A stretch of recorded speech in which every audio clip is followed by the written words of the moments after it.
warahmatullahi wabarakatuh. Perkenalkan, nama saya Sri Mulyaningsih dari SMA Negeri 1 Karangwaring, Kabupaten Cirebon.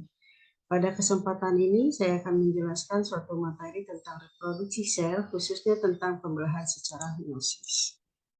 Pembelahan meiosis yaitu pembelahan yang menghasilkan 4 sel anak yang sifatnya haploid.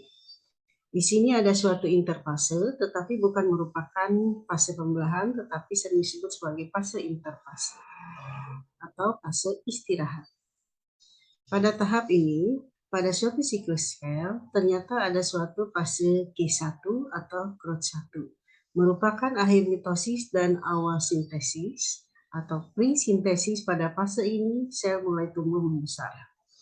Yang kedua ada fase S atau sintesis, terjadi duplikasi organel dan sintesis DNA.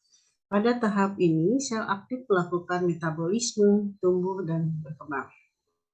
Fase G2 atau growth 2 merupakan akhir fase sintesis atau post-sintesis dan awal dari mitosis berikutnya. Pada meiosis ini akan terjadi suatu proses pembentukan sel kelamin gametogenesis pada kelenjar kelamin atau gonad. Pembelahan meiosis juga menghasilkan hasil 4 sel anak yang tidak identik dengan induknya. Diploid menjadi haploid, disebut pembelahan reduksi. Tujuan untuk mengurangi jumlah kromosom agar komposisi kromosom anak sama dengan komposisi kromosom induk.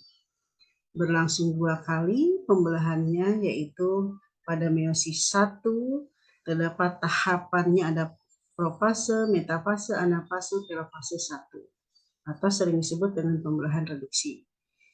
Dan profase, metafase, anafase, telofase 2 tanpa diselangi dengan tahap interfase. Yang pertama yaitu meiosis G1, ada tahap pertama adalah profase 1. Ada leptonema, benang kromatin berubah menjadi kromosom. Zigonema, kromosom homolog berpasangan dan disebut bivalen. Proses saat kromosom homolog berpasangan membentuk bivalen disebut sinapsis. Pakinema, kromosom homolog yang berpasangan atau bivalen mengganda sehingga terdapat 4 kromatid yang berpasangan dan disebut tetrad.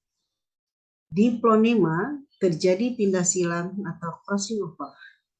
Diakinesis yaitu membelah inti dan nukleus lenyap. Metafase 1, kromosom dengan 2 kromatid yang berderet berpasangan di bidang ekuator. Anafase 1, tetrad memisah menjadi 2 kromosom dengan 2 kromatid lalu masing-masing bergerak ke kutub sel yang berlawanan. Ini salah satu, pada suatu kromosom ini akan menuju kutub yang berlawanan. Ini merupakan salah satu gambarnya.